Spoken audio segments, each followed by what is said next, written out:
स्वागत है आपके अपने YouTube चैनल कृष्णा क्लासेस में। और दोस्तों, आज के इस वीडियो में हम लोग बात करेंगे बिहार बोर्ड में क्लास 10वीं में मैथ के ये 5 मार्क्स में पूछे जाने वाले प्रश्न अति महत्वपूर्ण प्रश्न है। ये एग्जाम में आएगा ही आएगा। अगर इस तरह के एक प्रश्न को आप हल करते हैं तो इससे रिलेटेड ये जितने भी प्रश्न आपको दिख रहे हैं सभी प्रश्न हल कर पाएंगे। या √5 लिखा हो या √3 लिखा हो या √2 लिखा हो, एक ही क्वेश्चन से आप सब हल कर पाएंगे।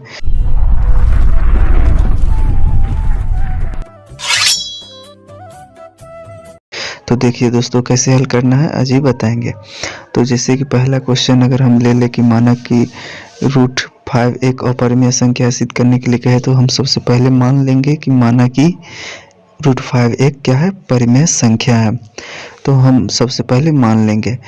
हम इसलिए मानेंगे क्योंकि मानने के बाद कुछ ऐसा कंडीशन आएगा जिसमें यह साबित नहीं हो पाएगा, तो यह गलत हो जाएगा, तो अपने आप सिद्ध हो जाएगा। तो चूँकि हमने माना कि √5 एक परिमेय संख्या है, तो हम जानते हैं, आप परिभाषा भी पढ़े होंगे कि परिमेय संख्या जो होता है क्या होता है, p/q के रूप में होता है। तो वही बात को हम ब्रैकेट में लिख देंगे ताकि एग्जामिनर हमें नंबर नहीं काटे। तो इसलिए हम लिख रहे हैं कि परिमेय संख्या p/q के रूप में होता है।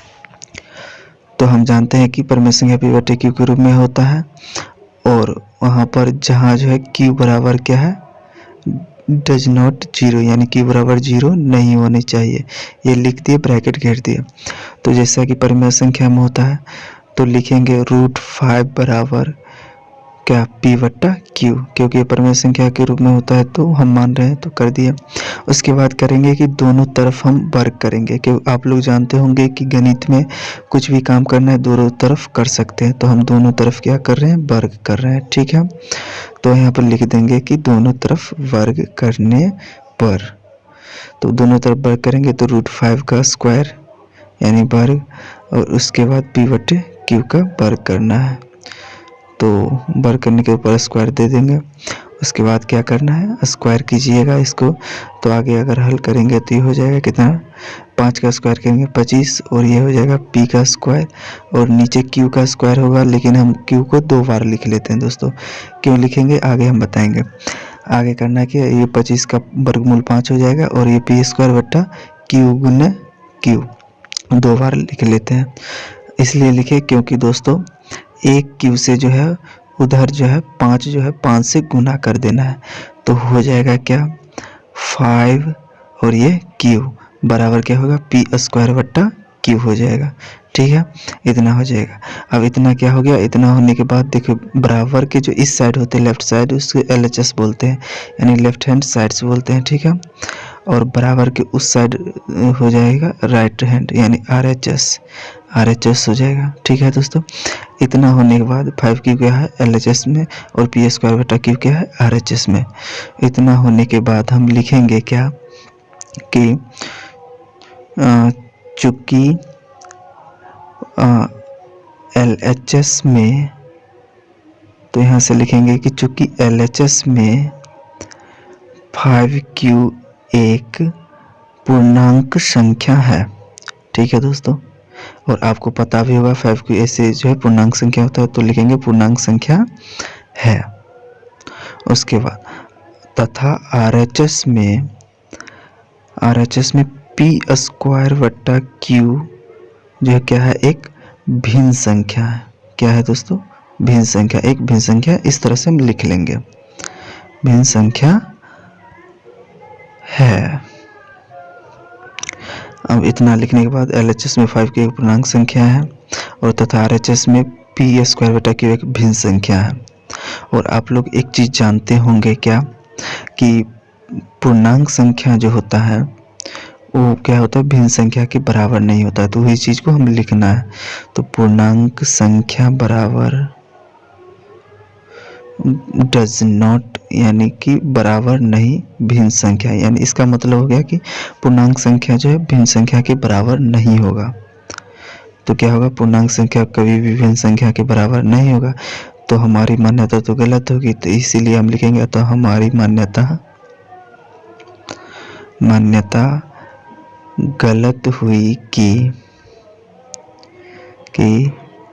√5 क्या है, एक परिमेय संख्या है। हमने माना था कि यह परिमेय संख्या है। अगर ऐसा रहता तो बराबर होता, लेकिन पूर्णांक संख्या भिन्न संख्या बराबर होगा नहीं, इसलिए हमारी मान्यता गलत हुई कि √5 क्या है, एक परिमेय संख्या है। जब मान्यता गलत होगी कि ये परिमेय संख्या है तो क्या होगा, ये अपरिमेय संख्या होगा। तो इसलिए क्या हो जाएगा, तो हम यहाँ पे लिखेंगे इसीलिए क्या होगा, √5 एक अपरिमेय, क्या लिख देंगे दोस्तों, एक अपरिमेय संख्या है। तो यहाँ से क्या हो गया आपका दोस्तों, √5 एक अपरिमेय संख्या प्रूव्ड हो गया। अगर यहीं पर आपका दिया रहता √3 या √2 तो कुछ नहीं करना है दोस्तों, √5 के जगह आपको वही √2 रख देना है या √3 रख देना है। बस जैसा प्रोसेस इसमें बताया गया सेम उसी तरह से प्रोसेस करना है और यहाँ से आपको क्या लिख देना है, प्रूव्ड लिख देना है।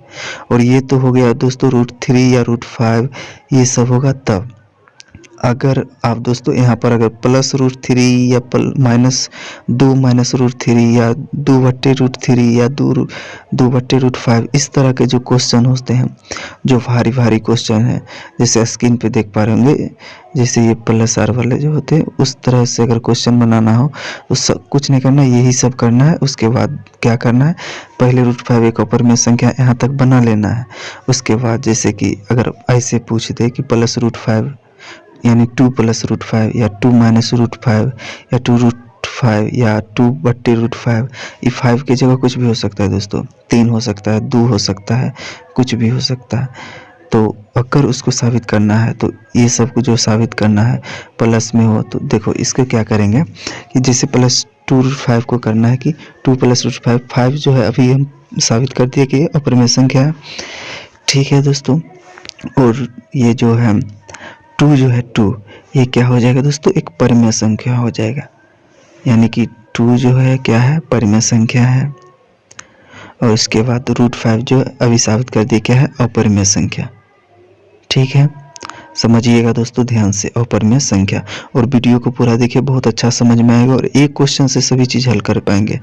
तो देखिए 2 जो है परिमेय संख्या क्या है, कैसे, तो 2 बटा नीचे कुछ नहीं तो 1 दे देंगे तो p/q के रूप में आ गया, और q बराबर तो 0 है नहीं, तो इसलिए परिमेय संख्या हो गया। तो परिमेय संख्या अपरिमेय संख्या, यानी अब यहाँ से एक चीज़ ध्यान रखना दोस्तों, अपरिमेय संख्या और परिमेय संख्या का योग हो, अंतर हो या गुणनफल हो, सब अपरिमेय संख्या ही होता है। तो उसी चीज़ को हमको आगे लिखना है, ठीक है दोस्तों। और इसमें से कोई भी संख्या हो और आप उस भाषा को लिखकर साबित कर देंगे, यानी √5 तक साबित करेंगे। जैसे मैंने बताया √5 तक साबित करने को उतना तक करेंगे ही करेंगे। उसके बाद ये भाषा लिखेंगे कि चूँकि हम जानते हैं कि ये भाषा आपको लिखना पड़ेगा, उतना √5 अगर रहे तो √5, √3 रहे तो √3, उतना तक साबित करने के बाद आगे का प्रोसेस, जब 2 + √5 रहे या 2 - √5 रहे तब का आगे का प्रोसेस ये है दोस्तों, लिखेंगे। चूँकि हम जानते हैं कि एक अपरिमेय संख्या तथा एक परिमेय संख्या, ठीक है दोस्तों, एक परिमेय संख्या का अब यहाँ पर गुणनफल हो सकता है, योगफल हो सकता है, अंतर हो सकता है या भागफल। जैसे कि हम यहाँ रख ले 2 + √5 अगर हम रखें तो क्या है, प्लस यानी क्या है, योगफल। प्लस को क्या बोलते हैं, ध्यान रखना दोस्तों, अगर जोड़ हो तो उसे योगफल बोलेंगे, अगर माइनस का चिन्ह हो तो उसे क्या बोलेंगे दोस्तों, अंतर बोलेंगे, ठीक है, अंतर बोलेंगे। अगर यहीं पर 2√5 यानी इसमें कुछ चिन्ह है तो इसका मतलब कि इसके बीच जो है गुना का चिन्ह है, तो इसको बोलेंगे गुणनफल, ठीक है। ये बात ध्यान रखने वाली बात है, गुणनफल। अगर 2/√5 है तो बट्टा में यानी ये भाग के रूप में है, तो इसको क्या बोलेंगे, भागफल बोलेंगे। और ये भाषा को लिखने में आसानी होगी दोस्तों। तो इतना बात को आपको ध्यान में रखना है कि भागफल माइनस का अंतर और कुछ गुना का गुणनफल और भाग का भागफल, इतना आपको जो है याद रखना है। और यहाँ से आगे भाषा को लिखना है कि जैसे कि हम यहाँ पर जो है एक परिमेय संख्या का जो है क्या हो जाएगा, जैसे कि हम ले लेते हैं 2√5, इसी को आपको बता रहे हैं। इसी अगर ऐसा क्वेश्चन दे दे तो आपको √5 तक तो करना ही है, और यहाँ पर गुणनफल है तो अभी यहाँ से इसी क्वेश्चन का भाषा को हम लिखेंगे। तो परिमेय संख्या का गुणनफल लिखेंगे, क्योंकि गुना में है तो इसीलिए गुणनफल लिखे। तो गुणनफल एक क्या होता है, अपरिमेय संख्या होता है, ये बात ध्यान रखना दोस्तों, क्योंकि एक परिमेय संख्या और एक अपरिमेय संख्या का योगफल, गुणनफल, भागफल, अंतर जो भी होता है सबका सब क्या है, अपरिमेय संख्या होता ही होता है दोस्तों। तो यहाँ तक आपने क्या कर दिया, √2√5 जो है क्या हो गया, अपरिमेय संख्या हो गया। तो लिखेंगे अतः 2√5 एक अपरिमेय संख्या है। क्या लिखेंगे दोस्तों, अपरिमेय संख्या है। और ये क्या हो जाएगा दोस्तों, आपका प्रूव्ड हो जाएगा। बस इतना ही करना रहता है दोस्तों। अगर √5 के जगह दूसरा कोई भी संख्या हो, √3 हो, तो सबसे पहले आपको वहाँ तक आपको साबित करना है, यहाँ तक √5 तक। उसके बाद साबित करने के बाद अगर और कुछ जोड़ा हुआ है, जैसे कि यहाँ 2√5 दिया है था, तो आगे इतना प्रोसेस बढ़ा के लिख दिया। अगर 2 + √5 रखते तो यहीं पर जो है गुणनफल की जगह जो है प्लस यानी योगफल करते, यानी गुणनफल की जगह योगफल कर देते। ठीक है दोस्तों। और भाषा बाकी जो इतना भी प्रोसेस है यही रखना है, बस इतना ही को चेंज करना है। जैसे कि यहाँ योगफल होता तो योगफल देते, लेकिन यहाँ गुणनफल है इसीलिए। तो इतना करने के बाद क्या है, प्रूव्ड कर देंगे। हमको आशा है कि आप लोग को बहुत अच्छा से समझ आया होगा। तो प्लीज़ लाइक कर दीजिएगा, कमेंट कीजिए और दोस्तों तक शेयर कीजिए। एग्जाम में यही